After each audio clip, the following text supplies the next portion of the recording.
সব তীর্থ বারবার, গঙ্গাসাগর একবার। কি সুন্দর দৃশ্য, এখানে না আসলে কিন্তু এই দৃশ্য কখনোই আপনারা দেখতে পারবেন না। আজ থেকে আর 10 দিন পরেই কিন্তু এই জায়গাতে কোটি কোটি মানুষের ভিড় হবে, এখানে পা ফেলবার জায়গা থাকবে না। हर हर महादेव। हर हर महादेव। आप लोग कहाँ से आया?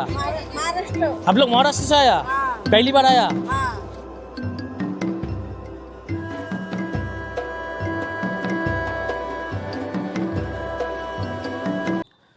নমস্কার, নতুন একটি ভিডিওতে আপনাদের সকলকে স্বাগত জানাই। আজ আমি আপনাদের ঘুরে দেখাবো আর কদিন পরেই শুরু হতে চলেছে আমাদের পশ্চিমবঙ্গের সবথেকে বড় মেলা, গঙ্গাসাগরের মেলা। গঙ্গা এবং সাগরের মিলনস্থান গঙ্গাসাগর, সেই মিলনস্থানে স্নান করলে শোনা যায় পুণ্য অর্জন করা যায়। তো সেই স্থানে আপনারা যেতে চাইলে কিভাবে যাবেন, কোন দিক থেকে গেলে আপনাদের সবথেকে বেশি সুবিধা হবে এবং কোন দিক থেকে গেলে আপনারা দিনের দিন সেই গঙ্গাসাগর ঘুরে চলে আসতে পারবেন। কারণ এই গঙ্গাসাগরে কিন্তু প্রচুর মানুষের ভিড় হয়। গত বছর কুম্ভমেলা ছিল, সেই কারণে কিন্তু গঙ্গাসাগরে তবুও প্রায় 40 থেকে 50 লক্ষ মানুষ এসেছিল। এবছর কিন্তু কুম্ভমেলা নেই, সেই কারণে কিন্তু প্রচুর মানুষ এই গঙ্গা স্নান করতে আসবে এই গঙ্গাসাগরে। শিয়ালদা থেকে আপনাদের ধরতে হবে নামখানা লোকাল। নামখানা লোকাল ধরে আপনাদের চলে আসতে হবে একদম নামখানা। কাকদ্বীপ থেকে কিন্তু যাওয়া যায় 8 নম্বর লটঘাট থেকে, কাকদ্বীপের 8 নম্বর লটঘাট থেকে আপনারা যেতে পারবেন। কিন্তু একটা কথা বলে রাখি, ওই দিক থেকে গেলে কিন্তু আপনাদের হয়তো একটু কম খরচা হবে, কিন্তু আপনারা কখন গঙ্গাসাগর পৌঁছাবেন তার কিন্তু কেউ গ্যারান্টি দিতে পারবে না। কারণ প্রচুর মানুষ ওই দিক থেকে যাবে এবং ওই দিকে কিন্তু প্রচুর ভিড় হয়। সবথেকে সমস্যা হলো যখন ভাটা চলে আসে, ওইদিকে কিন্তু জল একদম শুকিয়ে যায়, তখন কিন্তু নৌকা চলাচলে খুব অসুবিধা হয়, আর তখন লাইন পড়ে যায়। তখন এমন অবস্থা হবে লক্ষ লক্ষ মানুষের পিছনে আপনার লাইন। কিন্তু আমি আজ যেদিক থেকে যাব, এই ভিডিওতে ঠিক যেইভাবে আমি পৌঁছাবো গঙ্গাসাগর, আপনারা যদি ঠিক এইভাবে গঙ্গাসাগর আসেন তাহলে কিন্তু দিনের দিন আপনারা গঙ্গাসাগরের এই পুণ্যস্থানে গঙ্গা স্নান করে আপনারা ফিরে যেতে পারবেন। তো ভিডিওটি স্কিপ না করে পুরোটা দেখুন, আশা করি ভিডিওটি আপনাদের খুব কাজে লাগবে। চলে এলাম শিয়ালদা স্টেশন। শিয়ালদা স্টেশনের সাউথ সেকশন থেকে আমরা ধরবো নামখানা লোকাল। আর লক্ষ্মীকান্তপুর লেখা থাকে, কিন্তু এগুলো কিন্তু সব লক্ষ্মীকান্তপুর হয়ে নাম্বার চেঞ্জ হয়ে নামখানা যাবে। তো দেখতে পাচ্ছেন ট্রেন চলে এসছে, এই ট্রেনে আমরা উঠবো, চলে যাব নামখানা।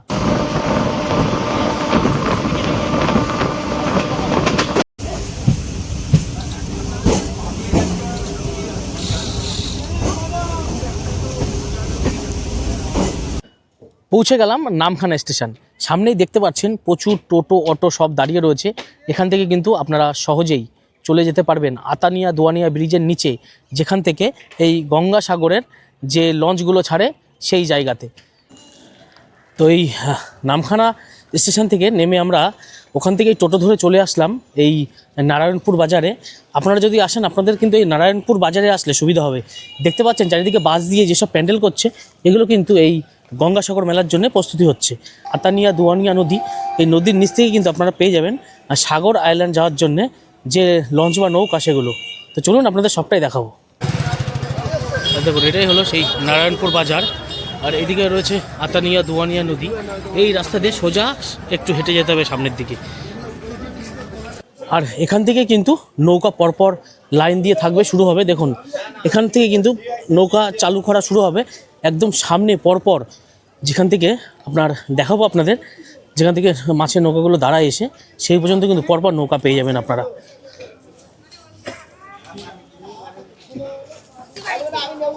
তো এই রাস্তা দিয়ে সোজা একদম হেঁটে যাবেন, যেখানেই সুযোগ পাবেন সেখান থেকে কিন্তু আপনাদের নৌকায় উঠতে হবে গঙ্গাসাগর আইল্যান্ড যাওয়ার জন্যে। তো দেখুন আমি চলে আসলাম একদম সামনের দিকে। এখন যেহেতু চালু হতে কয়েকদিন বাকি রয়েছে, এখন কিন্তু এদিক থেকে নৌকাগুলো ছাড়বে।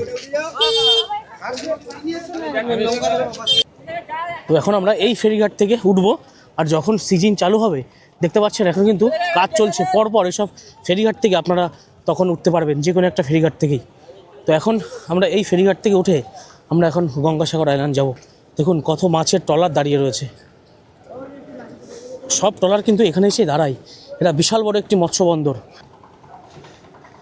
দেখছেন এগুলো যেহেতু আর কয়েকদিন পরে গঙ্গাসাগর মেলা শুরু হবে, সেই কারণে কিন্তু এগুলো রং করছে। দেখে বুঝতে পারছেন পুরো নতুন গঙ্গাসাগর মেলার জন্য কিন্তু এগুলো তৈরি হচ্ছে। আর এদিক থেকে যদি যান তাহলে কিন্তু আপনাদের খুব সুবিধা হবে। তো বেশ কিছু সময় প্রতীক্ষা করার পরে আমাদের যে লঞ্চ সেটি চলে আসলো, গঙ্গাসাগর যাওয়ার লঞ্চ। তো সেই লঞ্চে এখন উঠবো, উঠে এখন যাব আমরা গঙ্গাসাগর। তো এই যে লঞ্চ চলে এসছে, এই লঞ্চে আমরা এখন উঠবো, উঠে আমরা পৌঁছে যাব গঙ্গাসাগর আইল্যান্ড। কলকাতা।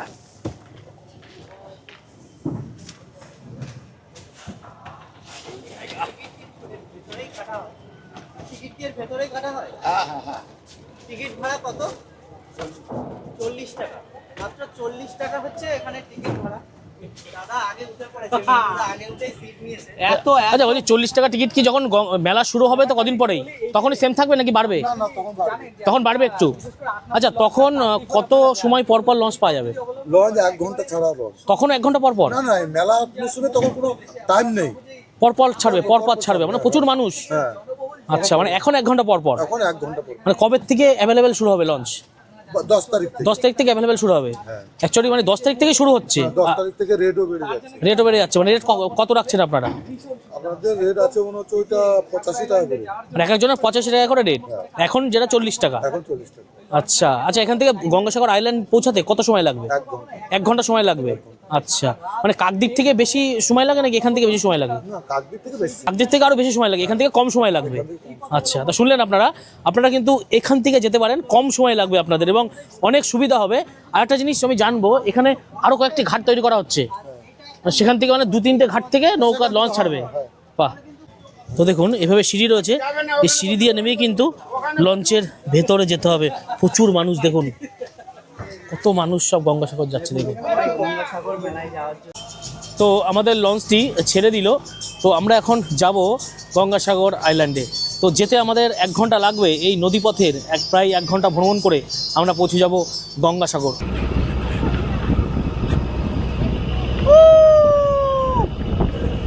দেখুন কত পাখি, দেখুন হাজার হাজার পাখি আমাদের সাথে উড়ছে, আমরাও যেন মনে হচ্ছে পাখিদের সাথে উড়ছি। কি সুন্দর দৃশ্য, এখানে না আসলে কিন্তু এই দৃশ্য কখনোই আপনারা দেখতে পারবেন না।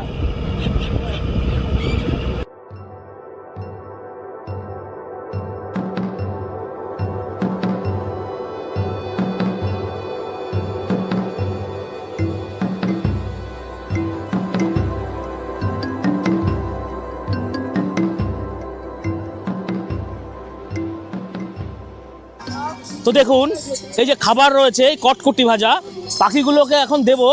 দেখুন ওরা ক্যাচ ধরে খাচ্ছে, দেখুন কত সুন্দর।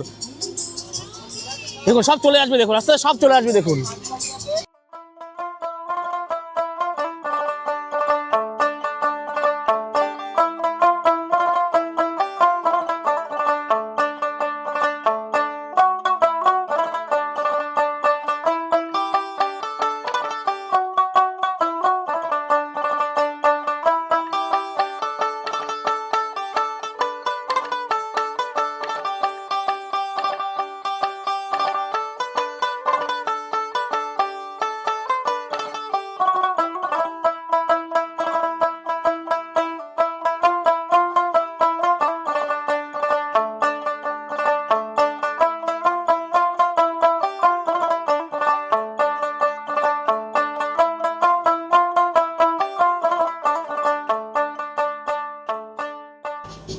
তো আপনারা যদি গঙ্গাসাগর যখন মেলা শুরু হবে 10 তারিখ থেকে শুরু হচ্ছে, যদি আপনারা এই নামখানার এই পথ দিয়ে যান, আপনাদের কিন্তু রাস্তাটা অনেকটা সহজ হবে এবং খুব দ্রুত আপনারা পৌঁছাতে পারবেন এবং ভিড়টা একটু কম পাবেন।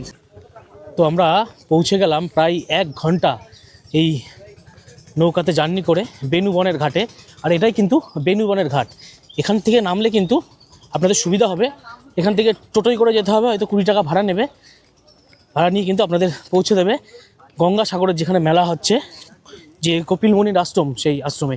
তো চলুন দেখি টোটোতে কত টাকা ভাড়া বলে। দেখুন যেহেতু মেলার কদিন পরেই কি সুন্দর এইভাবে টুনি লাইট দিয়ে সাজিয়ে রেখেছে, আর রাত হলে কিন্তু যখন জ্বলবে দারুণ লাগবে। আর এখানে কিন্তু এমন কাউন্টার করে রাখা রয়েছে, আর এখান থেকে কিন্তু আপনাদের টিকিট নিতে হবে 60 টাকা করে পার হেড। তারপরে টিকিট নিয়ে আপনাদের কিন্তু এই যে টোটো আছে, এই তারপরে টোটোই করে আপনাদের যেতে হবে যে গঙ্গাসাগর, যে কপিলমুনির আশ্রম সেখানে। তো এই যে টোটো, এই টোটো আমরা নিয়ে নিলাম, এই টোটোতে করে আমরা এখন যাব। তো এই যে টোটোতে উঠে গেলাম, এখান থেকে মাত্র ওই 11 কিলোমিটার মতন যেতে সময় কত সময় লাগবে? 35 মিনিট সময় লাগবে। তো একদম কপিল মুনির যে আশ্রম, সেই আশ্রমের পাশেই রয়েছে টোটো স্ট্যান্ড, সেই স্ট্যান্ডে নামিয়ে দেবে। আর একটা কথা বলি, যেহেতু গঙ্গাসাগর মেলা শুরু হচ্ছে, তখনই কি ভাড়া একই থাকবে 60 টাকা করেই? না, তখন ভাড়া কমে যাবে। গঙ্গাসাগরের মেলার সময় ভাড়া আরও কমে যাবে? তখন যেটা ওটা আত্মীয় আন্ডারে চলে, তো আচ্ছা তখন সরকারিভাবে যেটা তার ভাড়া ধার্য হয় ওটাই চলে। আচ্ছা, যখন গঙ্গাসাগরের মেলা শুরু হবে মানে 10 তারিখ থেকে কি এটা মানে আপনাদের ফেসিলিটি শুরু হবে? 10 থেকে প্রিপেডটা বসবে। 10 তারিখ থেকে এই ভাড়া কিন্তু কমে যাবে। যেটা লঞ্চের ভাড়া 40 টাকা, যেটা 80 টাকা হবে। হ্যাঁ, লঞ্চের ভাড়া তো 80 না 85 টাকা হবে, কিন্তু 85 টাকা হবে। টোটো ভাড়া কমে যাবে। কমে যাবে। ঠিক আছে, এখন 60 টাকা করে মাথা পিছু নিচ্ছে, কিন্তু 10 তারিখ থেকে এই টোটো ভাড়া কিন্তু উল্টে কমে যাবে, বাড়বে না। কারণ সেখানে আরটিওর আন্ডারে চলে যাচ্ছে, তখন যেই ভাড়াটা নির্ধারণ হবে সেটাই কিন্তু দিতে হবে।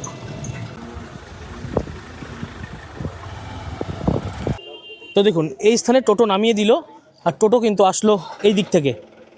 এই দিক থেকে টোটো এসে এই স্থানে টোটো আমাদের নামিয়ে দিল। আর আপনাদের এখান থেকে নেমে ঠিক চলে যেতে হবে এই রাস্তা ধরে সোজা। তো এখান থেকে সামান্য কিছু হেঁটে আপনারা কিন্তু পৌঁছে যেতে পারবেন কপিল মুনির আশ্রম, বা যেখানে গঙ্গাসাগরের যে স্নানের যে জায়গা, সেই জায়গাতে। তো এখন চলুন যাব কপিল মুনির আশ্রম। কপিল মুনির আশ্রমটা আপনাদের দেখাবো, এবং আপনাদের দেখাবো গঙ্গাসাগরে যেখানে পুণ্য স্নান হয়, সেই পুণ্য স্নানের জায়গা। আর দেখুন, এই যে রেলিংগুলো কিন্তু সুন্দর করে রং করে সাজিয়ে তোলা রয়েছে, রাস্তার দুপাশে সুন্দর করে লাইট লাগিয়ে মানে দারুণ একটা সিস্টেম করে সাজিয়ে রেখেছে। এবছর কিন্তু প্রচুর ভিড় হতে পারে, কারণ গত বছর কুম্ভ মেলা ছিল এই গঙ্গাসাগরের মেলার সাথেই, এবছর কিন্তু কুম্ভ মেলা নেই। সেই কারণে এই বছর কিন্তু ভাবা যাচ্ছে কোটি কোটি মানুষের ভিড় হতে পারে এই বছর। দেখুন, এই যে দোকান সব এইভাবে অলরেডি রেডি করে রেখেছে। আর দেখুন, এখানে এইভাবে আগুন জ্বালিয়ে যোগ্য করার জন্যে এখানে জায়গা করা রয়েছে। এখানে কিন্তু যারা সাধু আছে তারা বসে ধ্যান করবেন। সব সাধু এখানে রয়েছে। হর হর মহাদেব। সব সাধুরা কিন্তু এখানে অলরেডি নিজস্ব জায়গা করে রয়েছে, সব সাধুরা এখানে বসে ধ্যান করবেন। প্রচুর সাধু আসে কিন্তু এই গঙ্গাসাগরের মেলায়, লক্ষ লক্ষ সাধু দেখতে পারবেন এই গঙ্গাসাগরের মেলায় আসলে। দেখুন, সব এইভাবে ধ্যান করার জন্যে জায়গা করে রেখেছে।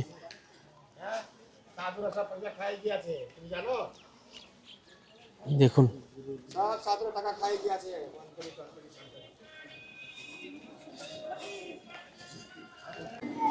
তো চলে এলাম একদম মন্দির প্রাঙ্গণের সামনে। তো আপনাদের দেখাবো সব নাগা সাধুরা সব কি সুন্দর করে লাইন দিয়ে বসে রয়েছে। দেখুন, সব কিছু এনারা সব নাগা সাধু। তো দেখলেন, এভাবে কিন্তু সব প্রচুর নাগা সাধুরা বসে রয়েছেন, বুঝেছেন? আর এটাই কিন্তু কপিল মুনির আশ্রম। তো ওই কপিল মুনির আশ্রমের কিন্তু একটি ইতিহাস রয়েছে, সেই ইতিহাসটা একটু সংক্ষিপ্তভাবে আপনাদের জানানোর চেষ্টা করব। তার আগে এই কপিল মুনির আশ্রমটা একদম সামনে থেকে আপনাদের দেখাই। দেখুন, যেহেতু মেলা শুরু হতে কয়েকদিন বাকি, সব কিন্তু রঙের কাজ চলছে যাতে এই আশ্রমটাকে আরও সুন্দর লাগে। দেখুন, এদিকে রং করা হয়ে গেছে, এদিকে কিন্তু রং করলে কিন্তু পুরো আশ্রমটা কমপ্লিট হয়ে যাবে রং করা। কত সুন্দর লাগছে দেখুন।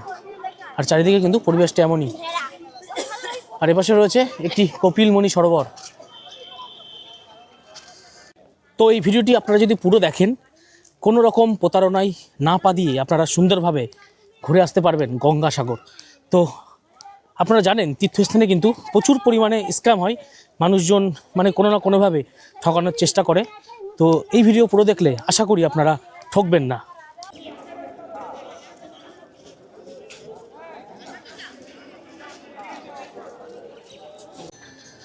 তো দেখুন, এখনই কত মানুষের ভিড়, কত মানুষ কিন্তু এসছে এই আশ্রম দর্শন করতে। আর এখানে কিন্তু বিহার, ইউপি মানে প্রচুর মানুষ আসে, উত্তর ভারত, দক্ষিণ ভারত সমস্ত জায়গা থেকে কিন্তু এখানে মানুষ দর্শন করতে আসে। দেখে মনে হচ্ছে এনারা হয়তো বিহার, ইউপি বা রাজস্থান এই সব সাইড থেকে কিন্তু এসছেন। দেখুন কতটা ভিড় মানুষের, বুঝেছেন? তো আপনাদের জানাবো সংক্ষিপ্তভাবে কপিল মুনির একটু ইতিহাস। কপিল মুনি ছিলেন একজন প্রাচীন ভারতের একজন প্রখ্যাত বৈদিক ঋষি। ওনাকে ভগবান বিষ্ণুর অবতার হিসেবেও গণ্য করা হতো। সনাতন ধর্মের প্রচলিত বিশ্বাস অনুযায়ী তিনি ছিলেন ভগবান ব্রহ্মার পৌত্র, কর্দব ঋষি ও দেবহূতির পুত্র।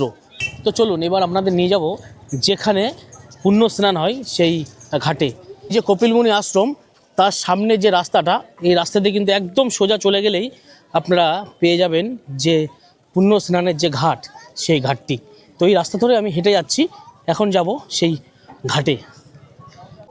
দেখুন রাস্তার পাশে কত দোকান বসেছে, রাস্তার দুপাশ জুড়ে প্রচুর দোকান। আর এদিকে দেখুন বাঁশ দিয়ে ছোট ছোট ঘর করে রাখা রয়েছে। আর দেখুন এখানে বাঁশ দিয়ে ক্যাম্প করা হচ্ছে, প্রচুর দেখতে পারবেন দুপাশ জুড়ে। এগুলো হচ্ছে পুলিশ এবং অ্যাম্বুলেন্স পরিষেবার জন্যে এই ক্যাম্পগুলো করা হচ্ছে। অনেকে হতে পারে অসুস্থ হয়ে গেছে, তাদেরকে কিন্তু ওখান থেকে এখানে নিয়ে আসবে, এখান থেকে অ্যাম্বুলেন্স করে তাদেরকে নিয়ে চলে যাবে পার্শ্ববর্তী হাসপাতালে। তাদের জন্যই কিন্তু এইগুলো করা হচ্ছে। এগুলো একটু কটেজ মতন করা হবে, যাতে পুলিশরা এখানে থাকতে পারে, রেস্ট নিতে পারে, তারাও সারাদিন ধরে খাটাখাটনি করবে, তাদের জন্যই কিন্তু এই জায়গাটা তৈরি করা হচ্ছে। দেখুন বিহার, ইউপি সব জায়গা থেকে প্রচুর মানুষ এসছে। রাজস্থান সে হার সাল আতে হো না, ইস সাল আয়া? হার সাল আতে হো? বাহ, দেখছেন সব রাজস্থান থেকে এসছে এখানে এই গঙ্গাসাগর মেলায় স্নান করার জন্যে। নাহায়া আচ্ছা, নহানে গিয়ে থে আপ লোগ? বাহ, তবে পুণ্য অর্জন হো গিয়া। বাহ, বহুত বড়িয়া। দেখছেন এনারা রাজস্থান থেকে এসছে, এনারা এই পুণ্য স্নান করতে গিয়েছিলেন। তো দেখুন এই কপিলমণি আশ্রমের সামনে থেকে একটু এগিয়ে আসলেই বাদিকেই কিন্তু দেখতে পারবেন এমনভাবে অস্থায়ী টয়লেট তৈরি করা হচ্ছে। দেখে বুঝতেই পারছেন, মানে ওদিকে মহিলা আছে, এদিকে পুরুষ আছে। মহিলা পুরুষদের জন্য কিন্তু আলাদা আলাদা ব্যবস্থা করা হয়েছে। দেখুন সব অস্থায়ী টয়লেট তৈরি করা হচ্ছে এখানে।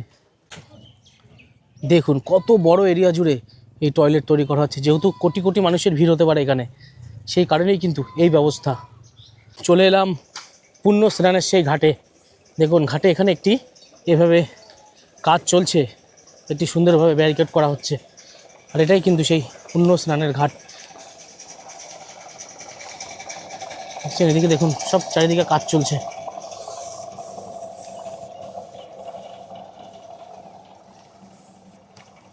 আচ্ছা এইগুলো কি কি করা হচ্ছে? এগুলো হ্যাঁ, মানে এখানে পুজো হবে? ও গঙ্গা আরতি যেটা হবে। আরেকটা জিনিস আপনাদের দেখাবো, এই স্থানে কিন্তু গঙ্গা আরতির যে পুজোটা হয় সেটা কিন্তু এই স্থানে হবে। সেই জন্যেই কিন্তু এই স্থানটিকে এইভাবে সাজানো হচ্ছে। দেখুন সন্ধেবেলায় যে গঙ্গা আরতি হয় সেটা কিন্তু ঠিক এই স্থানেই হবে। আর সামনেই কিন্তু দেখুন এই যে গঙ্গা সমুদ্রে মিশেছে।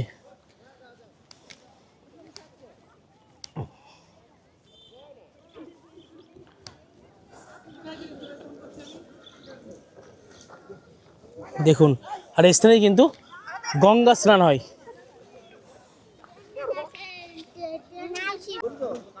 দেখুন এখানে তৈরি করা হচ্ছে একটি ঘাট, বালির বস্তা দিয়ে সুন্দরভাবে ঘাট তৈরি করা হচ্ছে, যাতে পুণ্যার্থীরা যারা গঙ্গা স্নান করতে আসবে তারা এখান থেকে নেমে এই স্থানে গঙ্গা স্নান করতে পারে। দেখুন সুন্দরভাবে এইভাবে ঘাট তৈরি করা হচ্ছে, যাতে মানুষজন এই স্থানে নেমে স্নান করতে পারে। আর এটাই কিন্তু সেই পুণ্য স্থান যেখানে 14ই জানুয়ারি মকর সংক্রান্তির দিন এখানে মানুষজন স্নান করতে পারবে। আর এখানে স্নান করলেই কিন্তু পুণ্য অর্জন হবে। দেখুন এখানে তৈরি করা হচ্ছে এইভাবে কৃত্রিমভাবে সিঁড়ি তৈরি করা হচ্ছে, যাতে মানুষ এখান থেকে নেমে স্নান করতে পারবে, তাই তো? তার জন্য করা হচ্ছে। আচ্ছা এইগুলো কি করা হবে নাকি? এই যে সাইডে যে কাঠগুলো দেওয়া রয়েছে এইগুলো কি করা হবে? অল্প একটু হবে, তার দিকে করা হবে না, ওগুলো এরকম থাকবে এইভাবে হয় যাতে মানুষ এখান থেকে নেমে স্নান করতে পারে। আচ্ছা এই ঘাট ছাড়া কি আর কোনো ঘাট আছে ওদিকে? ওদিকে আরো ঘাট আছে? দুটো ঘাট আছে। হ্যাঁ ওইদিকে তিনটে ঘাট আছে। ওদিকে 3টে ঘাট হচ্ছে। আচ্ছা ওই দিকের মানুষরা ওদিকে নামতে পারবে, যাতে ওদিকে থাকবে। কোনো সমস্যা নেই। আচ্ছা দেখতে পাচ্ছেন মোট 6টা ঘাট আছে এখন। 6টা ঘাট তৈরি করছে এনারা এখানে। যদি কোনো মেরামতের কাজ থাকে তখনও করবেন। হ্যাঁ বাবা, আপনারা তো খুবই ভালো কাজ করছেন। তো দেখুন এই যে কৃত্রিম সিঁড়ি তৈরি করছে, সেই সিঁড়ি দিয়ে আমরা নেমে গেলাম। এখনও কিন্তু তৈরি হয়নি, আমরা রিকোয়েস্ট করে আসলাম যে আমরা একটু দেখানোর জন্য যে কেমনভাবে তৈরি করছে। তো দেখুন যে জায়গাতে আমি এখন দাঁড়িয়ে রয়েছি, আজ থেকে আর 10 দিন পরেই কিন্তু এই জায়গাতে কোটি কোটি মানুষের ভিড় হবে, এখানে পা ফেলবার জায়গা থাকবে না। আমি কিন্তু ঠিক সেই স্থানে দাঁড়িয়ে রয়েছি, দেখাবো আপনাদের আরও সুন্দরভাবে। দেখুন এই যে এখানে কিন্তু পতাকা লাগানো রয়েছে, দেখতে পাচ্ছেন? এগুলো কিন্তু আপনার গ্রিন জোন, মানে যখন জোয়ার থাকবে এর ওপাশে আপনারা যেতে পারবেন না। এবং দূরে হলুদ রঙের একটি কিছু দিয়ে একটি লাইন করা রয়েছে, সেটা কিন্তু ডেঞ্জার জোন, তার ওপাশে কিন্তু কেউ যেতে পারবে না। স্নান করতে হলে কিন্তু কাছ থেকে স্নান করতে হবে। আর যখন জোয়ার আসবে এই সব জায়গাতেও কিন্তু জল থাকবে, তো তখন কিন্তু ওর ওপাশে গেলেই ডেঞ্জার জোন হয়ে যাবে। সেই কারণেই কিন্তু ওখানে এইভাবে বাঁশ দিয়ে পতাকা দিয়ে সুন্দরভাবে ঘিরে রাখা রয়েছে। দেখছেন, আর এখানেই কিন্তু কোটি কোটি মানুষের ভিড় হবে আর কদিন পরে। তো আপনারা যদি আসেন খুব সাবধানে স্নান করুন যাতে কারোর ক্ষতি না হয়। তো দেখুন রূপেশ ভাই আমার জন্যে সুন্দরভাবে এইভাবে 2 বোতল এই যে পবিত্র জায়গা এই গঙ্গাসাগরে সেখান থেকে জল ভরে নিল। হর হর মহাদেব। হর হর মহাদেব। এই স্থান তো আপনাদের দেখালাম, এখানে এই সমুদ্রে নামার জন্যে একটি সিঁড়ি মতন তৈরি করা হচ্ছে। এছাড়া এই স্থানেও কিন্তু সিঁড়ি তৈরি করা হচ্ছে, মোটামুটি প্রায় 5 থেকে 6টা এইভাবে কৃত্রিম সিঁড়ি তৈরি করা হচ্ছে যাতে মানুষজন নেমে স্নান করতে পারে, এবং সম্পূর্ণভাবে তারা নিরাপত্তার কথা মাথায় রেখে পুরো ব্যারিকেড দিয়ে ঘিরে রেখেছে যাতে কারোর ক্ষতি না হয়। দেখুন কত বড় জায়গা। আর এখানে তো বললামই আপনাদের এখানে গঙ্গা আরতি হবে। আর সবথেকে গুরুত্বপূর্ণ হলো আপনারা এখানে কিভাবে আসবেন, কোন দিক থেকে আসলে আপনাদের সবথেকে বেশি সুবিধা হবে। তো আমি ঠিক যেইভাবে আসলাম এইভাবে কিন্তু আসলে আপনাদের সবথেকে বেশি সুবিধা হবে, কারণ অন্য দিক থেকে আপনারা যদি কাকদ্বীপ থেকে যান হয়তো টাকা একটু কম খরচা হবে, কিন্তু আপনারা কখন গঙ্গাসাগর পৌঁছাবেন তার কিন্তু কোনো গ্যারান্টি নেই। কিন্তু এই স্থানে আসলে আপনারা কিন্তু চাইলে একদিনে এসে আবার ফিরে যেতে পারবেন। আর একটা কথা বলে রাখি, এখানে কিন্তু আপনার সকাল 5টা 45 থেকে যে লঞ্চ পরিষেবা সেটা চালু হয়, এবং বিকেল 4টে 45-এ কিন্তু এখান থেকে লাস্ট লঞ্চ পরিষেবা ওদিকে যাবে, ওদিক থেকেও লাস্ট লঞ্চ পরিষেবা কিন্তু এদিকে আসবে। একটা কারণ, যেহেতু শীতকাল, কুয়াশার জন্যে তারা কিন্তু আর সন্ধে হয়ে গেলে দেখতে পারবে না, অন্ধকার এবং কুয়াশা, তারা কিন্তু পথ হারিয়ে ফেলবে। সেই কারণেই কিন্তু এখানে 4টে 45-এ লাস্ট লঞ্চ পরিষেবা, এটা কিন্তু বারবার মাথায় রাখবেন। আর স্ক্রিনে আপনাদের নামখানা লোকাল লাস্ট কটায় আছে এবং শিয়ালদা থেকে প্রথম কটায় ছাড়ে সমস্ত কিছু ডিটেল স্ক্রিনে আপনারা দেখতে পাচ্ছেন। এটা স্ক্রিনশট মেরে রেখে দিন, আপনাদের খুব কাজে লাগবে। আর একটা কথা বলে রাখি, আপনারা যদি কোনো অ্যাপে সার্চ করেন আপনারা কিন্তু নামখানা লোকাল মাত্র 2টো দেখতে পারবেন, আর লক্ষ্মীকান্তপুর সার্চ করলে বেশিরভাগ কিন্তু সব লক্ষ্মীকান্তপুর লোকাল দেখতে পারবেন। লক্ষ্মীকান্তপুর লোকাল মানে শিয়ালদা থেকে যেগুলো লক্ষ্মীকান্তপুর লোকাল দেখায় সেগুলো কিন্তু প্রত্যেকটাই নামখানা আসে, শিয়ালদা থেকে নাম্বার চেঞ্জ হয়ে লক্ষ্মীকান্তপুর নামখানা লোকাল হয়ে সেগুলো নামখানাতে ঢোকে। তো এটা কিন্তু মাথায় রাখবেন। তো পুরো লিস্ট দেখতে পাচ্ছেন, আমি স্ক্রিনে দিয়ে রাখছি। এইগুলো যদি আপনারা ফলো করেন তাহলে আপনারা সকালে এবং যাওয়ার লাস্ট যে ট্রেন সেটা কিন্তু আপনারা সহজেই বুঝতে পারবেন এবং জানতে পারবেন, আর খুব সহজেই আপনারা এই গঙ্গাসাগর স্নান করে আপনারা বাড়ি চলে যেতে পারবেন। তো এই কপিল মুনি আশ্রমের সামনে থেকে একটু হেঁটে আসলেই আপনারা ডান দিকে দেখতে পারবেন এভাবে একটি গেট করা রয়েছে এবং মহাদেব দাঁড়িয়ে রয়েছে।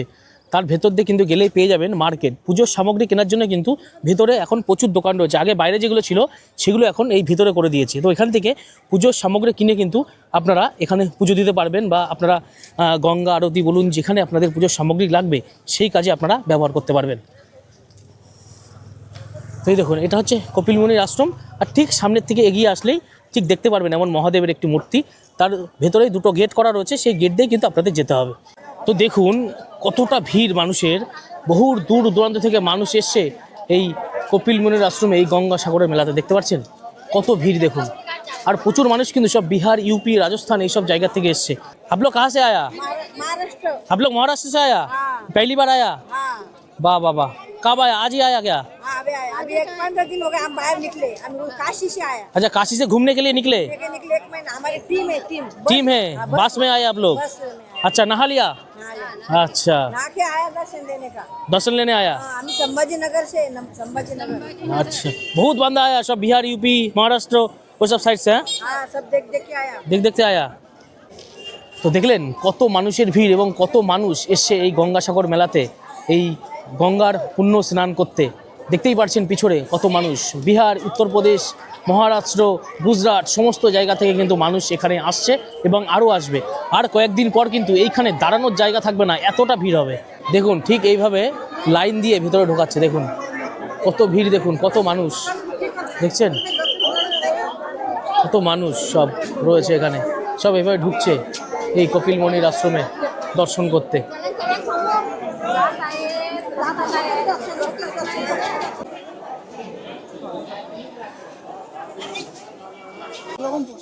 তো দেখুন গঙ্গাসাগর এসে এখানে একটি এভাবে দোকান রয়েছে, রাস্তার উপরে বসে রয়েছে উনি বিক্রি করছেন বাসমতি চালের মুড়ি। দেখুন কত বড় বড় মুড়িগুলো। তো প্যাকেট কত করে বিক্রি করছেন? 10 টাকা 20 টাকা প্যাকেট, 40 টাকা। আচ্ছা আমাকে একটা 20 টাকার প্যাকেট দেন দেখি, খেয়ে দেখি বাসমতি চালের মুড়ি কেমন লাগে। আর এই চিড়েগুলো এত বড় বড়, এগুলো কোন চালের চিড়ে? ওই যে চিড়েগুলো, এগুলো সব বাসমতি চালের এখানে? বাহ, তো দেখতে পাচ্ছেন আমরা কিন্তু এমনি চালের, নর্মাল চালের মুড়ি খেয়েছি, কিন্তু বাসমতি চালের মুড়ি কিন্তু কখনো খাওয়া হয়নি। তো এখান থেকে নিয়ে নিলাম বাসমতি চালের মুড়ি।